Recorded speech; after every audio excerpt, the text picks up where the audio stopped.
it's worth the wait.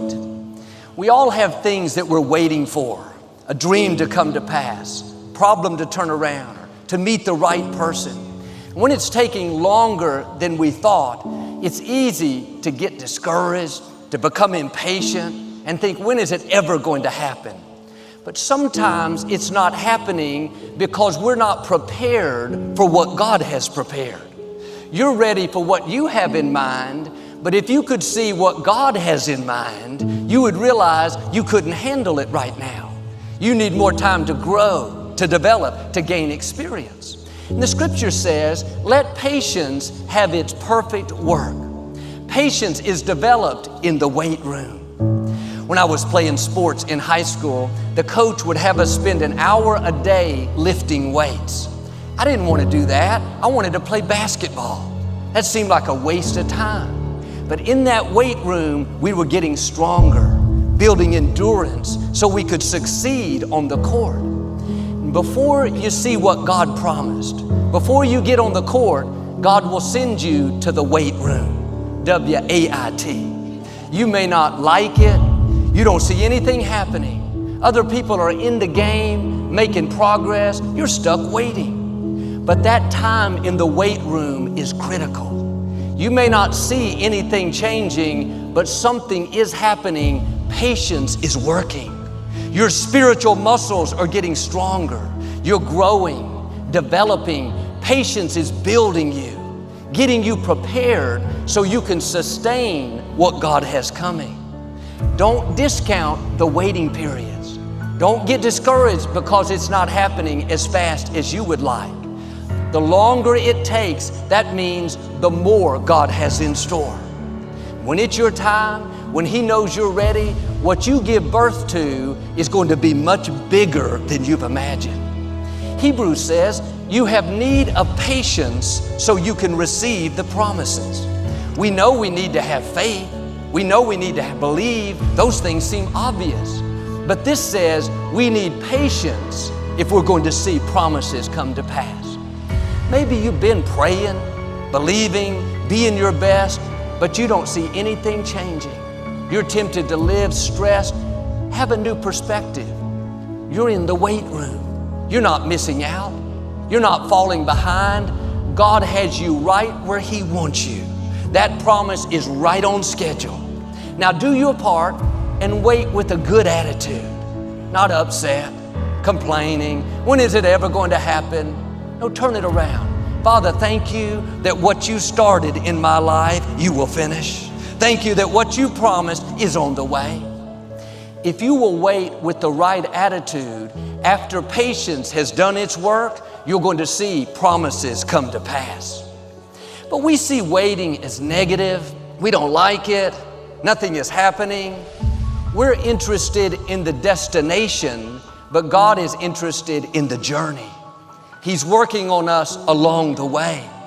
When we understand that waiting doesn't mean nothing is happening, doesn't mean God has forgotten about us, it's all a part of the process, then we can stay in faith knowing that at the right time, God will get us to where we're supposed to be. David waited 13 years to take the throne after the prophet Samuel anointed him to be the next king. God could have taken him straight to the throne, but David wasn't ready. He had to go through a time of testing. During those 13 years, he faithfully took care of his father's sheep. Seemed like a menial position. He knew he had bigger things in him. He had heard the prophet say that he was a king. But had David not passed the test in the weight room, he would have never made it to the throne. He had to show God he would take care of his father's sheep before God would trust him to take care of His sheep, the people of Israel.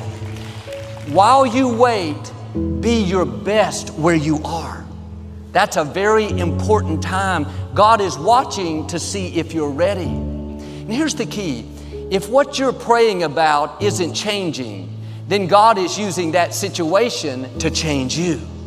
If it's not working out, then it's working out something in you. All things are working for your good. You don't grow when everything is easy. And I'll admit, I don't like to wait. I like to move fast. I like to make progress. I like to get things done. My prayer used to be, God, do it now. Do it in a hurry. Do it fast. But I've learned some things take time.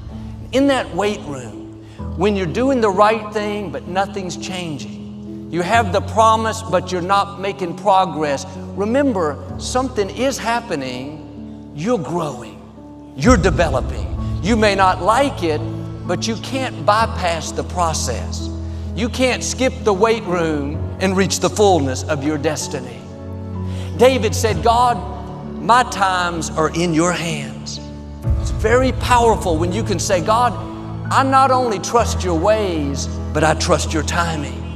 I know at the right time, when I'm ready, when I can handle it, you will take me to new levels of my destiny. But the mistake we make too often is we get in a hurry and try to make things happen in our own timing.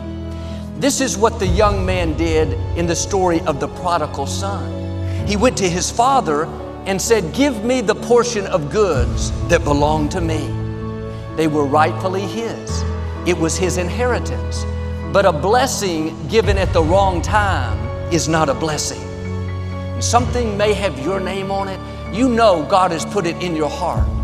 But if it happens too soon and you're not prepared, the blessing will become a burden. A good father won't give a good gift at the wrong time. When our daughter Alexandra turned 18, we got her a car. I loved her just as much when she was 5 years old. I would have done anything for her. I had the funds, but I knew giving her a car at 5 wouldn't be a blessing. Sometimes God proves His love to us by what He's not letting us have. Doesn't mean that it's never going to happen. We just have to spend more time in the weight room, growing, developing, gaining experience, learning to trust God, learning to forgive, learning to keep a good attitude when things aren't going our way. The sooner we pass these tests, the sooner God will release what belongs to us. See, the prodigal son got his inheritance too soon. He went out and wasted it, spent it all living wildly. I used to pray, God, give me everything in a hurry. Now I've learned to pray, God, don't give me anything too soon. Don't take me anywhere that I can't handle. Don't open a door that I don't have the grace to be there. The prodigal son wanted his prepared blessing. The problem was he was unprepared. He couldn't sustain the weight of what God had in store for him. And one reason we get in a hurry is we think we're falling behind. Our friend is getting married. Our coworker got promoted. The neighbors moved into a new house. We got to make things happen. We're being left out. Well, here's the key. What has your name on it will not go to anyone else. What belongs to you will not go to another person. Well, Joel, this guy may get away. If I don't do something now, if I don't compromise, he may not stick around. If you have to compromise, he's not the right one.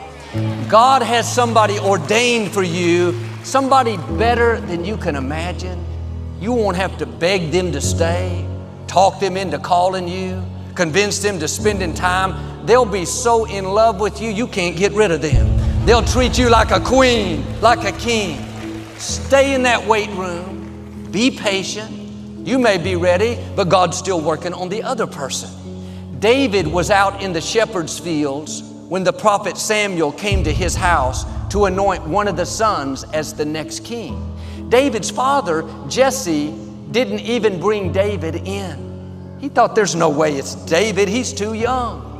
When Samuel went to pour the oil on the other 7 sons, the oil wouldn't flow. I can imagine him turning the bottle upside down, hitting it, nothing would come out.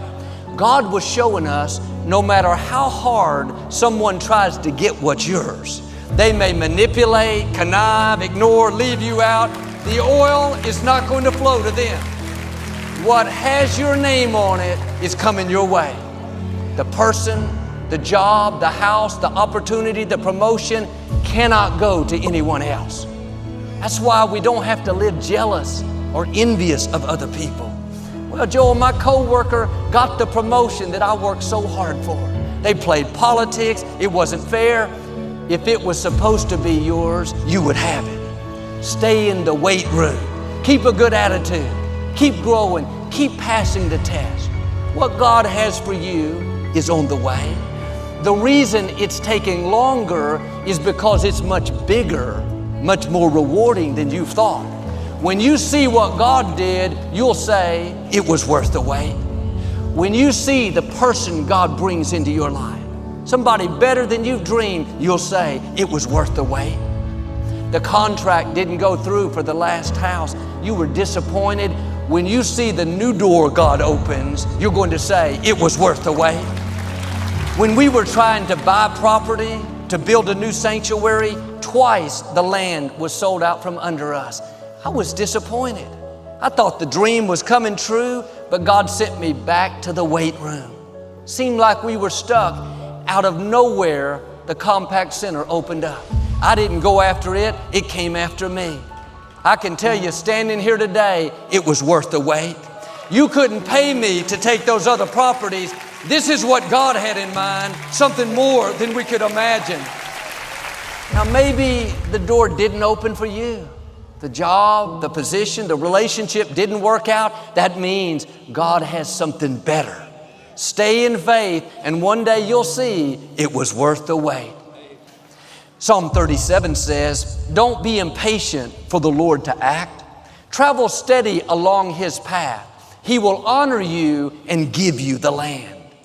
When you're faithful in the weight room, when you don't get impatient, you don't get frustrated by closed doors, you don't live jealous of others, because you're traveling steady, honoring God, He will give you the land.